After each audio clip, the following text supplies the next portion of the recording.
The stars were cold and silent in the outer rim. Jake Morrison sat alone in the cockpit of his ship, the Wanderer, watching the endless darkness stretch before him. He was a salvager, a man who made his living by finding broken ships and forgotten cargo in the emptiness of space. It was lonely work, but Jake preferred it that way. Out here, there were no rules, no politics, and no one to answer to accept himself. He was 34 years old, with tired eyes and rough hands from years of hard labor. His ship was old but reliable, held together by spare parts and stubborn hope. Most people thought he was crazy for living this way, drifting on the edge of known space. But Jake had learned long ago that the universe was full of valuable things that others had thrown away. Today would prove that lesson in ways he never expected. The scanner on his console beeped softly. Jake leaned forward and studied the screen. There was something out there, drifting about 200 kilometers away. The signal was weak, almost too faint to detect. It looked like a ship, but not a human one. The design was ZYTHRNI. Jake knew about the Zithrani. Everyone did. They were an insectoid species, tall and elegant, with hard exoskeletons and compound eyes that seemed to see everything. Their society was built around hives, each one ruled by a queen who existed for one purpose: to produce offspring. The Zithrani were proud, ancient, and they rarely interacted with humans. They considered themselves superior to most other species in the galaxy. So what was one of their ships doing out here, dead in the water? Jake thought about ignoring it. Getting involved with aliens usually meant trouble. But curiosity got the better of him, as it always did. He adjusted his course and flew toward the signal dot. As he got closer, he saw the ship clearly. It was a royal transport, small but beautifully designed, with smooth curves and a pale purple hull. But something was wrong. The engines were dark, and there were no lights inside. The ship was drifting without power, slowly spinning in the void. Jake docked with the transport and put on his pressure suit. He grabbed a flashlight and a medical kit, just in case, and made his way through the airlock. The inside of the Zithrani ship was cold and still. Emergency lights flickered weakly along the walls. The air was thin but breathable. He moved through the corridors, stepping over fallen equipment. Whatever had happened here, it had happened fast. There were no bodies, no signs of a fight. It was as if the ship had simply been left to die. Then he found her. She was in a small chamber near the back of the ship, sealed inside a cryopod. The glass was fogged with ice, but Jake could see her shape inside. She was tall and slender, with a pale violet exoskeleton that shimmered even in the dim light. Her eyes were closed, and she was completely still. The cryopod was failing. Red warning lights flashed on its surface, and Jake could hear the hum of dying machinery. In a few more hours, maybe less, the pod would shut down completely, and she would die. Jake did not think about politics or species or any of the complicated things that made the galaxy so difficult. He saw a person who needed help, and that was enough. He found the manual release and opened the pod. Cold air rushed out, and the alien inside began to stir. Her eyes opened slowly, large and deep purple, like galaxies trapped in glass. She looked at Jake with confusion, then fear, then something he could not name. She tried to speak, but her voice was weak. Jake held up his hands to show he meant no harm. "Easy," he said softly. "You're safe. I'm not going to hurt you." She stared at him for a long moment. Then, in broken but understandable words, she spoke. "Why?" she asked. "Why did you wake me?" Jake blinked. "Because you were dying." "Yes," she said. Her voice was like wind through druivi leaves. That was the intention. Jake felt cold in a way that had nothing to do with the temperature. "What do you mean?" The alien looked away, shame written across her strange and beautiful face. "I am Veara, she said. I was a queen of the Zithrani collective, but I'm broken, empty. I cannot bear young. Among my people, a queen who cannot produce offspring is less than nothing. I am a curse upon my hive. She paused, and Jake saw pain in her eyes that crossed every boundary of species and language. They placed me in this pod and set the ship adrift, she continued. They left me here to die quietly, so I would not shame them further. This is the fate of all empty queens. Jake stood there, trying to understand. In human society, people were valued for many things: their kindness, their skills, their dreams, their simple existence. The idea of throwing someone away because they could not have children was monstrous to him. That's wrong, he said simply. Vyara looked at him with surprise. It is the way of my people. Then your people are wrong. She did not know how to respond to that. No one had ever spoken to her this way. In her entire life, she had been taught that her only value was in her ability to continue her bloodline. And now, after 200 cycles of existence, a strange soft-skinned alien was looking at her like she mattered. Jake held out his hand. It was a human gesture, one she did not fully understand. But something in his eyes told her it meant safety. I have a ship, he said. There's a human station not far from here. They have doctors who can check if you're okay. After that, you can decide what you want to do. But you don't have to die out here. Not like this. Not alone. Vyara looked at his hand, then at his face. She had expected death. She had expected cold and darkness and an end to her shameful existence. Instead, she had found something impossible. She had found kindness. Slowly, carefully, she reached out and took his hand. His skin was warm and soft, so different from her own. But his grip was steady, and his eyes did not look away. I do not understand you, she said quietly. Jake smiled, a small and tired smile. That's okay. Most people don't. He helped her to her feet and guided her through the dying ship, back to the Wanderer. She leaned on him for support, her long legs unsteady after so long in the cryopod. As they crossed into his ship, she looked back at the royal transport one last time. It had been her tomb. Now it was just wreckage. Jake sealed the airlock and led her to a small cabin where she could rest. He brought her water and a blanket and asked if she was hungry. She did not know how to answer. No one had ever cared if she was hungry before as the Wanderer turned away from the drifting transport and set course for Kepler Station. Vyara lay in the small cabin and stared at the ceiling. She did not understand this human. She did not understand why he had saved her. But for the first time in a very long time, she wanted to live long enough to find out. Relay Station Kepler 7 floated in the darkness like a spinning wheel made of metal and light. It was a human outpost, a place where travelers stopped to refuel, trade, and rest before continuing their journeys into the unknown. Jake had been here many times before, selling salvage and buying supplies. But he had never arrived with a passenger like Vyara. The docking bay was busy when the Wanderer landed. Workers moved cargo, mechanics repaired ships, and travelers hurried to their destinations. But everything stopped when Vyara stepped off the ship. She was taller than most humans, with her pale violet exoskeleton gleaming under the station lights. Her compound eyes reflected everything around her, making her seem both alien and strangely beautiful. People stared. Some whispered. A few stepped back in fear.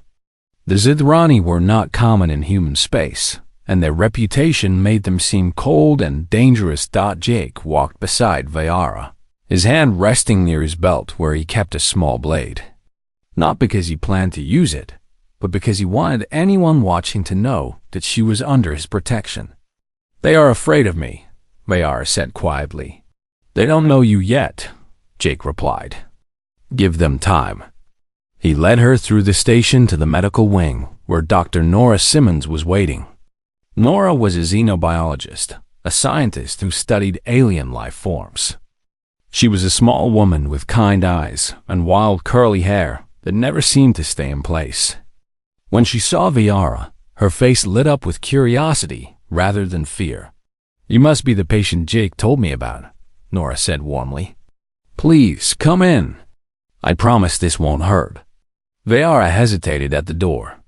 Among her people, medical examinations were cold and clinical, performed by drones who cared nothing for comfort. But Nora's smile was genuine, and Jake gave her an encouraging nod. So Viara stepped inside and allowed the human doctor to examine her. The examination took several hours. Nora used scanners and sensors that Viara did not recognize, asking gentle questions along the way. She wanted to know about Zithrani biology, about how their bodies worked, about what was normal and what was not. Viara answered as best she could, surprised by how much Nora seemed to care. When it was over, Nora sat down across from Viara with a serious expression. "Your infertility is real," Nora said softly. "It's a genetic condition, something you were born with. There's no cure, at least not with current medicine." "I'm sorry." Viara lowered her head. She had known this already, but hearing it again still hurt. "However," Nora continued, leaning forward, "I want you to understand something important. You are completely healthy otherwise. Your mind is sharp, your body is strong, and according to my scans, you have an incredible knowledge of biological systems. Your brain shows patterns I've never seen before, complex structures that suggest you understand ecosystems at a level most scientists can only dream of." Viara looked up, confused. That knowledge was meant for raising young, for teaching the next generation. Without children, it is useless. "No," Nora said firmly. "Knowledge is never useless. You could help terraform planets, heal damaged ecosystems, even save species from extinction. Your value isn't in making babies, Viara. It's in what you know and what you can do." Viara did not know how to respond. These humans kept saying things that made no sense to her, things that contradicted everything she had been taught since birth. And yet, something deep inside her wanted to believe them. Over the following days, Jake helped Viara adjust to life on the station. He showed her the food hall where travelers gathered to eat. He introduced her to music, playing old Earth songs on a battered speaker in the cargo bay. He explained human customs like shaking hands, saying please and thank you, and the strange practice of smiling at strangers. Viara watched everything with wide eyes. Human society was chaotic compared to the strict order of the Zithrani hives. People argued, laughed, cried, and made choices based on feelings rather than duty. Children ran through corridors without purpose, playing games that served no function. Workers took breaks to drink hot beverages and talk about their lives. Why do they waste so much time? Viara asked one evening as they sat in the observation lounge, watching ships come and go. "They're not wasting it," Jake said. "They're living. I do not understand the difference." Jake thought for a moment. "Among my people, life isn't just about survival or production. It's about experiences, connections, moments that make you feel something. A good meal with a friend. A beautiful sunset. A song that makes you cry. These things don't serve any practical purpose, but they make life worth living." Viara considered this. In her hive, every action had a purpose. Every moment was planned. There was no room for beauty or feeling or simple enjoyment. Life was duty, and duty was life. "Your way seems inefficient," she said finally. Jake laughed. "Maybe, but it's also pretty wonderful once you get used to it." As the days passed, Viara began to change. She started eating with Jake in the food hall, trying strange human dishes that tasted different from anything she had known. She learned to recognize the moods of the people around her, understanding when someone was happy or sad or frustrated. She even started to smile sometimes, a small movement of her mandibles that Jake found oddly charming. One night, as they walked through the quieter sections of the station, Vayara stopped and turned to Jake. "Why are you doing this?" she asked. "You could have left me on that ship. You could have dropped me at this station and continued with your life. Instead, you stay with me, teach me, protect me. Why?" Jake looked at her for a long moment. The station lights reflected in her compound eyes, making them sparkle like distant stars. "Because everyone deserves someone who gives a damn about them," he said simply. "When I was young, I had nothing. No family, no home, no future. But someone took a chance on me, gave me a job, taught me how to survive, treated me like I mattered. And it changed everything." He shrugged, a casual human gesture that Vayara was beginning to understand. "I'm just paying it forward. Someday, when you find your place in this universe, maybe you'll do the same for someone else." Vayara felt something shift inside her. It was small, like a crack in a wall that had stood for centuries. Through that crack, light was beginning to shine. "Among my people," she said slowly, "I was taught that my only value was in my ability to produce offspring. Without that, I was worthless, empty, a burden to be discarded." She looked at Jake with eyes that held both pain and wonder. "But you look at me like I matter. Like I am a person, not a function. No one has ever done that before." Jake smiled gently. "Well, get used to it. Because that's how it's going to be from now on." Vayara did not fully understand humans. She did not understand their chaotic society, their strange customs, or their inexplicable kindness. But she was beginning to understand one thing. She wanted to stay with them. She wanted to learn their ways.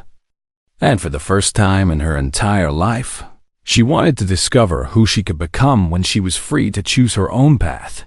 The crack in the wall grew wider, and the light kept shining through. The message arrived in the middle of the night, transmitted across hundreds of light years from the heart of Zilrani space. It was addressed to every station, every outpost, and every ship in the sector.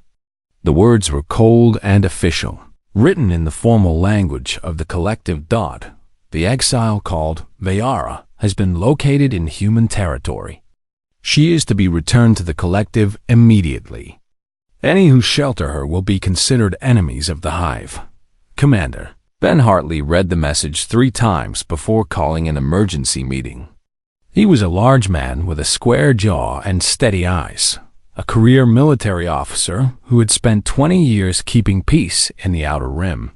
He had dealt with pirates, smugglers, and hostile aliens. But he had never faced anything quite like this. Jake and Vayara sat across from him in the station command center. Nora stood nearby, her arms crossed and her expression worried. The tension in the room was thick enough to cut with a knife. "They want you back," Hartley said, looking at Vayara. "And they're not asking nicely." "I know what they want," Vayara replied quietly. "They want to finish what they started. They want me dead." Hartley leaned back in his chair. "I've got a station full of civilians to protect. 1,000 people who came here to trade and refuel, not to get caught in an interspecies incident. The easy thing would be to hand you over and avoid trouble." Jake's hands clenched into fists. "And the right thing?" The commander looked at him for a long moment. Then he sighed. "The right thing is a lot more complicated." Before anyone could respond, an alarm blared through the station. Red lights flashed along the walls, and a mechanical voice announced that unidentified ships were approaching. Hartley swore and pulled up the sensor display. 3 Zithrani warships were emerging from faster-than-light travel, their sleek purple hulls gleaming against the darkness of space. They were Hunter-class vessels, designed for pursuit and capture. They moved with the precision of predators closing in on their prey. "They didn't waste any time," Nora said grimly. The lead ship sent a transmission. The face that appeared on screen was Zithrani, but different from Vayara. This one was male, a warrior with a dark red exoskeleton and cold, calculating eyes. His mandibles clicked as he spoke. "I am Zareth, first hunter of the collective. You are harboring an exile who belongs to us. Surrender her now, and there will be no conflict. Refuse, and we will take her by force." Hartley muted the transmission and turned to his officers. "Options? We have defense systems," one officer said. "But 3 Hunter-class ships would tear us apart. We're a trade station, not a military base. What about calling for backup? Nearest Earth Alliance fleet is 6 hours away. We'd be debris long before they arrived." Jake stepped forward. "Commander, you can't give her to them. They'll kill her. And if I don't, they might kill everyone on this station," Hartley replied heavily. Viara stood up. Her movements were slow and graceful, but there was something different in her posture now. She no longer looked like a broken exile. She looked like a queen. "This is my burden," she said. "I will not let innocent people die for my sake. If surrendering myself will save this station, then that is what I must do." "No." Jake grabbed her arm, his eyes fierce. "Running away is not the answer. And neither is giving up. Then what do you suggest?" Viara asked. Jake turned to Hartley. "You said the Earth Alliance fleet is 6 hours away. What if we buy them time? What if Viara isn't on this station when the hunters come looking?" The commander frowned. "You want to run? I want to keep everyone safe. The Wanderer is fast. We can lead them on a chase through the asteroid fields. Keep them busy until reinforcements arrive. Then they'll have to back off or face a real fight." It was a crazy plan. Dangerous, desperate, and probably doomed to fail. But it was also the only plan that might save both the station and Viara. Hartley considered it for a long moment. Then he nodded slowly. "I'll stall them as long as I can.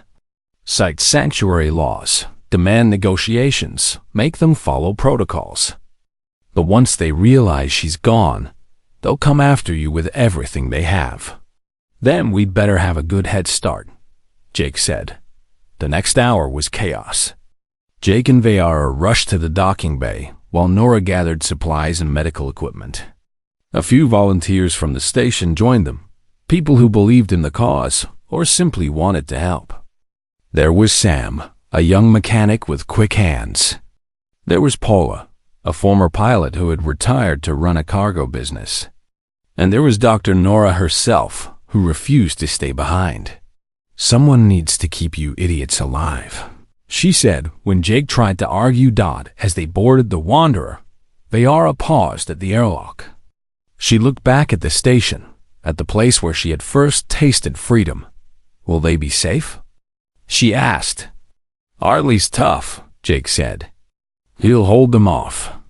And once the fleet arrives, the hunters will have to retreat. The collective doesn't want a war with Earth. Not yet, anyway." Viara nodded, but her eyes were troubled. "I have brought danger to these people. To you. Perhaps it would be better if I had stayed in that cryopod." Jake took her hands in his. They were so different. His soft and warm, hers hard and cool. But in that moment, the difference did not matter. "Listen to me," he said firmly. "You are not a burden. You are not a curse. You are a person who deserves to live and choose her own path. Whatever happens next, we face it together. Understand?" Viara looked into his eyes. She saw no hesitation there, no regret. Only determination and something else she was beginning to recognize. Trust.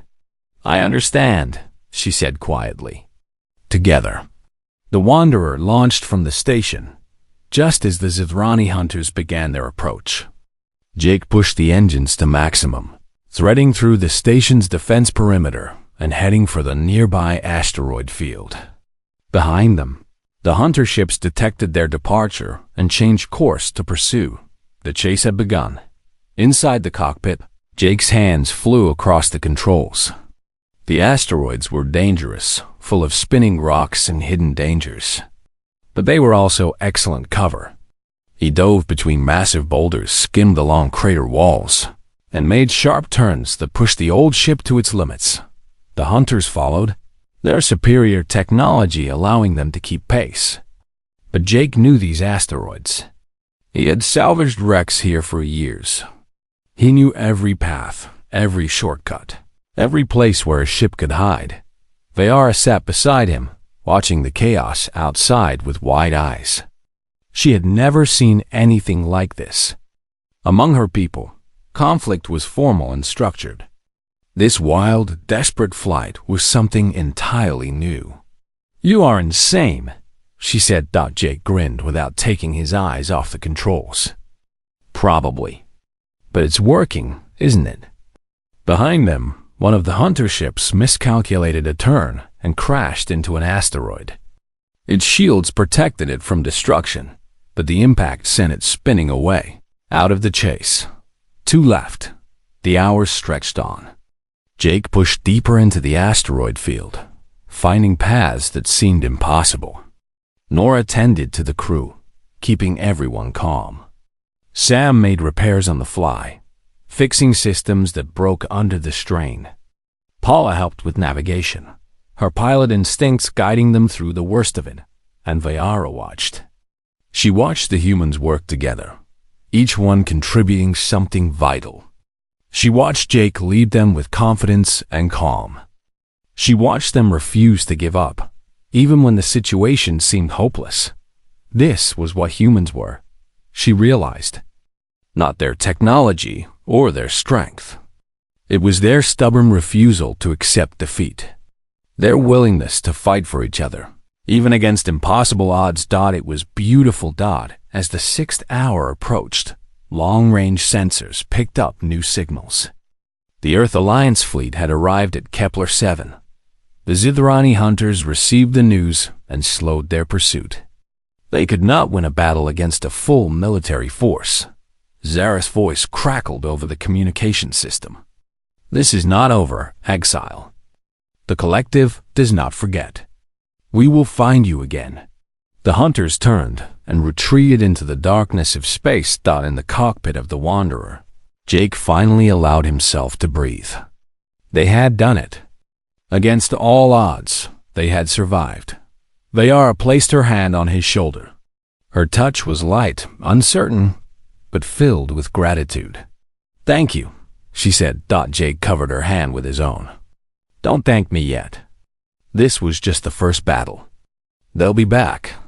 "I know," Vayara said. "But now I know something else too." "What's that?" She looked at him with eyes that held no more fear. "I know I am not alone."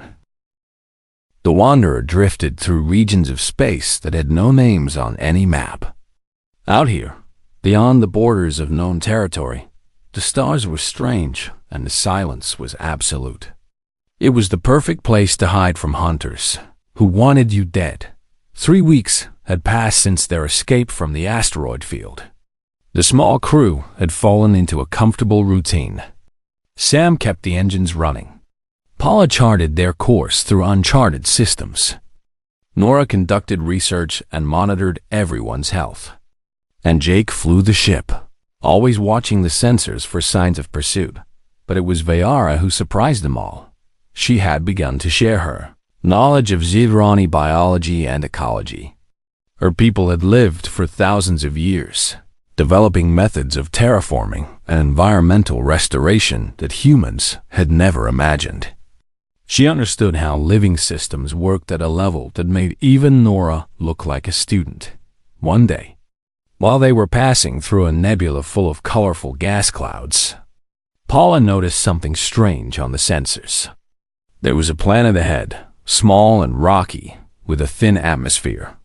It should have been lifeless, but the readings showed faint biological signatures. "That's impossible," Paula said. "This system has never been explored. There shouldn't be anything alive out here." Vayara studied the readings with interest. "The signatures are weak. Perhaps the life is struggling." Jake made the decision to investigate. They landed on the planet's surface and found a world that was dying. The soil was gray and cracked. The water was poisoned with heavy metals. What little plant life remained was withered and brown. But there was life. Strange, resilient organisms that clung to existence against all odds. Nora collected samples while the others explored the barren landscape. This planet was healthy once, Vayara said, kneeling beside a dead stream. Something happened. A meteor strike, perhaps, or volcanic activity. The ecosystem was damaged beyond its ability to heal. Can anything be done? Jake asked. Vayara was quiet for a long moment. Then she stood and looked at the gray sky with determination in her eyes. Among my people, there are ancient techniques for healing wounded worlds. I was trained in these methods, meant to pass them to my offspring. But I have no offspring. I thought this knowledge would die with me. She turned to face the others. Give me time. Let me try. Over the next several days, Vayara worked without rest. She analyzed the soil and water, identified the sources of contamination, and developed a plan. Using materials from the Wanderer's supplies and organic compounds, she synthesized herself. She created treatments that began to clean the poison from the land. The crew watched in amazement as the first green shoots appeared in the dead soil. Within a week, small patches of vegetation were growing where nothing had lived for centuries. The water began to clear. Life was returning. This is incredible, Nora whispered, documenting everything with her equipment. You're doing in days what would take human scientists decades. Vayara's mandibles moved in. What the crew had learned was her version of a smile. This knowledge was meant to be shared. It feels good to finally use it. Jake stood beside her as they watched the sunset paint the sky in shades of orange and pink. The colors reflected off the new streams, making the whole landscape glow. You know, he said, back on Kepler 7, you asked me what made life worth living. I told you it was experiences and connections. I remember, Vayara said. Well, look at this. He gestured at the healing planet around them. You just saved an entire world. Not because anyone told you to. Not because it was your duty. But because you wanted to help. That's value, Vayara. That's meaning? Vayara felt something warm spread through her chest. It was a feeling she had no name for. Something her people did not have words to describe. But she knew it was good. They left the nameless planet after 2 weeks, knowing that the healing process would continue on its own. It was a small victory, but it mattered. Vayara had proven that her existence had purpose beyond reproduction. She had saved lives that would never know her name. As they traveled deeper into unknown space, the crew grew closer. Sam taught Vayara how to play card games, laughing when she struggled to understand the rules. Paula shared stories of her flying days, adventures that seemed impossible but were apparently true. Nora discussed science and philosophy late into the night, fascinated by Zithrani perspectives on life and death. And Jake was always there. Not hovering, not demanding, just present. He treated her as an equal, asking her opinions on navigation and strategy. He listened when she spoke and gave her space when she needed to be alone. He saw her. One evening, Jake received a message from his younger sister, Kira. She worked as a communications officer on a distant relay station, monitoring signals from across the galaxy. Her face appeared on the screen, looking excited and nervous at the same time. Jake, you need to hear this, she said. I've been picking up strange chatter from inside Zithrani space. Encrypted communications, arguments between hive leaders. Something big is happening. She played the intercepted transmission. It was in the Zithrani language, but Vayara translated as she listened. They are discussing me, she said, her voice filled with disbelief. News of my survival has spread through the collective. Rumors that I am living freely among humans, that I healed a dying planet, that I value despite my condition. And? Jake asked, and some are questioning the old ways. Vayara's eyes were wide. The younger generation is asking why infertile queens must die. They are pointing to me as proof that the tradition is wrong. Kira nodded on the screen. It's causing a political crisis. The High Matriarch is furious, but she can't silence the questions anymore. Your friend has become a symbol, Jake. People are looking at her and seeing hope. The transmission ended, leaving the crew in stunned silence. Vayara stood frozen, trying to process what she had heard. She had never wanted to be a symbol. She had just wanted to survive. But somehow, her simple existence had sparked something larger. This is dangerous, she finally said. The matriarch will not allow this to continue. She will send more hunters, more ships. She will stop at nothing to silence me. Let her try, Jake said firmly. We've beaten them before. That was different. That was running. Vayara shook her head. Now I represent something. Now I am a threat to everything the collective believes in. They will come with everything they have. Paula looked up from her navigation console. Then maybe it's time to stop running. Everyone turned to look at her. Think about it, she continued. Right now, Vayara is a ghost, a rumor. But what if she became something more? What if she spoke directly to her people, told her story, showed them that there is another way? That's insane, Sam said. She'd be walking right into their territory. They'd kill her the moment she showed her face. Maybe, Paula admitted. Or maybe the people who are already questioning the old ways would protect her. Maybe she'd give them the courage to stand up. Vayara was quiet for a long time. The others waited, giving her space to think. Finally, she spoke. When I was in that cryopod, waiting to die, I had already given up. I believed what my people told me, that I was worthless. But you showed me something different. You showed me that value is not about what you produce. It is about who you are and what you choose to do. She looked at Jake, her purple eyes steady. If I hide forever, I survive. But the others like me, the young queens who are born without the ability to breed, they will continue to die in the cold and dark. They will believe the same lies I believed. And nothing will ever change. She straightened her spine, standing tall like the queen she truly was. I do not want to hide anymore. I want to go back. I want to face them. And I want to tell them the truth. Jake stepped forward and took her hands. You know, I'll go with you. Whatever you decide, I'm there. Nora nodded. We all are. Sam and Paula murmured their agreement. Vayara felt the warmth in her chest again, stronger now. She finally had a word for it. Belonging. Then we go to the collective, she said. And we show them what one empty queen can become when someone treats her like treasure. The Wanderer changed course, heading toward Zithrani space. Toward danger, toward uncertainty, toward a confrontation that would decide the future. But Vayara was no longer afraid. She had something the matriarch did not understand, something more powerful than armies or traditions. She had friends. She had purpose. And she had hope that was worth fighting for. The border of Zithrani space was marked by a line of ancient warning beacons. They pulsed with pale light, transmitting messages in 1,000 languages. Turn back. You are entering sovereign territory.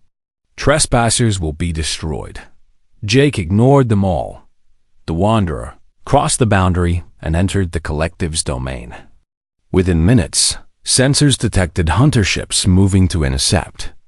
But Jake had planned for this. He broadcast a message on all frequencies, in both human and Zithrani languages. This is Queen Vayara of the Exiled. I have returned to speak to my people. I come in peace, under the protection of Earth Alliance law. Any attack on this vessel will be considered an act of war against humanity. It was a bluff, mostly. The Earth Alliance had not authorized this mission. But the Zydrani did not know that. The hunter ships hesitated, unsure how to proceed. In that moment of confusion, the Wanderer pushed deeper into enemy territory. Word spread quickly through the collective. The exile had returned. She was not hiding or running. She was flying straight toward the homeworld, demanding to be heard. It was either the bravest thing anyone had ever done, or the most foolish. High Matriarch Silethis watched the approaching ship from her throne room with cold fury. She was ancient, nearly 1,000 cycles old, her exoskeleton dark as midnight and harder than steel. She had ruled the collective for centuries through strength and tradition. She had crushed every challenge to her authority. But this challenge was different. This was not a rival queen seeking power. This was an empty vessel who should have been dead, who had somehow captured the imagination of the younger generation. The questions that Vayara's survival had sparked could not be silenced by force alone. "Intercept her ship," Silethis commanded. "Bring her to me alive. I will deal with this personally." A fleet of hunters surrounded the Wanderer and forced it to land on a platform in the capital city. Jake and his crew were taken captive along with Vayara, escorted through streets lined with Zydrani, who had come to see the infamous exile. Some watched with hatred. Others watched with curiosity. And some, especially the young ones, watched with hope. The throne room was vast and beautiful, filled with living walls that pulsed with bioluminescent light. Silethis sat on a throne of organic crystal, surrounded by her elite guards. She looked at Vayara with disgust. "You should have died in the void," the matriarch said. "Instead, you bring aliens into our sacred space and spread poison among our youth. Tell me why I should not have you executed where you stand." Vayara stood tall despite her fear. She was not the broken exile who had been cast into the darkness. She was something new. "Because you cannot kill an idea," she said. "You can destroy my body, but you cannot destroy what I represent. The question has already been asked. Why must empty queens die? What value are they denied? Your people are waiting for an answer." "The answer is tradition," Silethis snapped. "The answer is the natural order. A queen who cannot breed has no purpose. She is a drain on resources, a shame upon her hive." "That is what I believe too," Vayara said. "I accepted it. I was ready to die for it. But then a human found me. A simple man with a small ship and no reason to care about an alien he had never met. He saved my life. Not because I could give him anything. Not because I had value by your definition. He saved me because he believed that every life matters." She stepped forward, and the guards tensed but did not stop her. "Among the humans, I learned to use my knowledge. I healed a dying world. I contributed to their society. I found purpose and meaning that had nothing to do with reproduction. I am proof that empty queens are not worthless. We are simply different. And different does not mean wrong." Murmurs rippled through the watching crowd. The guards exchanged uncertain glances. Even some of the older Zydrani seemed to be listening. Silethis rose from her throne, her eyes blazing. "You dare lecture me about our ways? You know nothing of sacrifice. You know nothing of the burden of leadership." "I know that leadership should protect all of its people," Vayara replied. "Not just the ones you find useful. I know that a society that throws away its own members is sick at its core. And I know that change is possible if we have the courage to embrace it." The matriarch raised her hand, preparing to order the execution. But before she could speak, something unexpected happened. One of the hunters stepped forward. He was young, with a pale blue exoskeleton and eyes that held uncertainty rather than loyalty. Jake recognized him. It was one of the hunters from the original pursuit, the one who had hesitated during the confrontation near the moon. "Matriarch," the young hunter said, his voice trembling but steady. "Forgive me, but I cannot obey this order." Silence fell over the throne room. "What did you say?" Silithus demanded. "I have seen the empty queen's effect on those who meet her. I have heard her words, and I have listened to my own doubts." The hunter lowered his head. "I was born to a queen who could not breed. She died before I ever knew her, cast into the void like garbage. I was raised in a hive that was not my own, always knowing that my origin was shameful." He looked up at Vayara with something like recognition. "But if she could survive, if she could find value and purpose among aliens, then perhaps my mother's death was not necessary. Perhaps our tradition is the true shame." Other voices joined his. Young Zithrani, emboldened by his words, began to speak out. They questioned the old ways, demanded answers, called for change. The throne room erupted in confusion. Silithus tried to restore order, but the tide had turned. The hunters who had been loyal began to waver. The idea that Vayara represented had taken root, and it could not be stopped by any decree dot in the chaos. Jake moved to Vayara's side. "I think you just started a revolution," he said quietly. "I did not intend to," she replied. "Revolutions rarely go as planned, but sometimes they go exactly where they need to." The confrontation ended not with violence, but with fracture. The collective split along lines that had been invisible for centuries. The older generation clung to tradition, while the younger demanded reform. It would take years, perhaps generations, for the conflict to resolve. But the process had begun.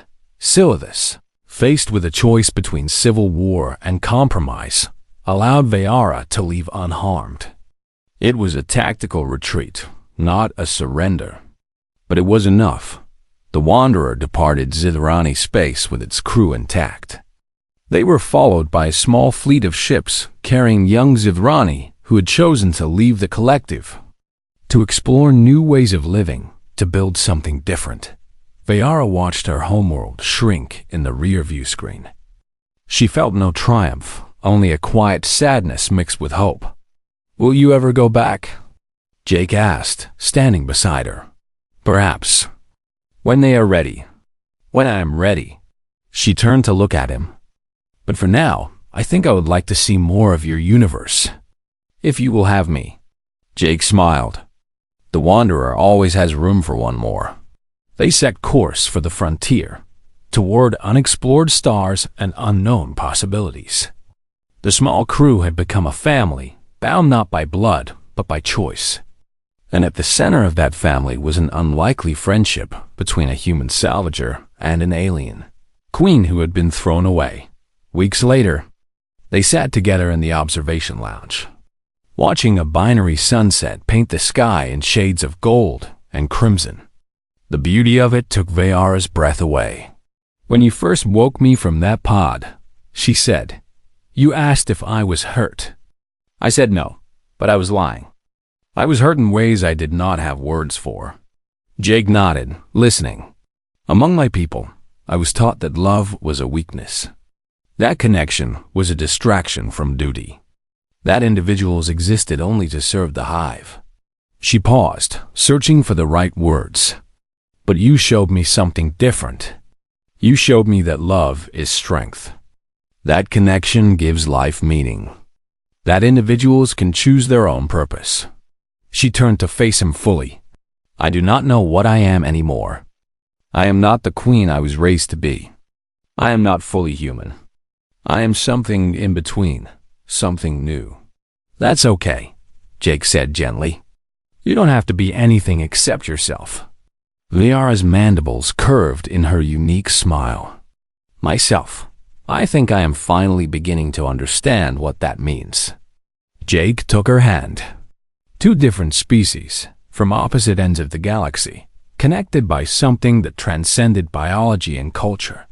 "So what do you want to do now?" he asked. "You're free. The whole universe is open to you." Vayara considered the question. It was still strange to her, this idea of personal choice. But it was also wonderful. "I want to live," she said finally. "Not for a hive. Not for a legacy. Not even for a cause. I want to live for myself and for the people I love." Jake squeezed her hand. "That sounds like a pretty good plan." The Wanderer continued its journey through the stars, carrying a crew of misfits and dreamers into the unknown. Behind them, the Zithrani collective struggled with questions that would reshape their society. Ahead of them lay adventures that had not yet been imagined, and somewhere in the cargo bay, pinned to the wall beside Jake's bunk, was a small photograph of a dying planet that was now beginning to bloom again. It was a reminder of what one person could accomplish when someone believed in them. Vayara had been called worthless, empty, a burden to be discarded. She had been abandoned in the cold darkness of space, left to die alone, but a human had found her. A human had treated her like treasure, and in doing so, he had proven something that the entire galaxy needed.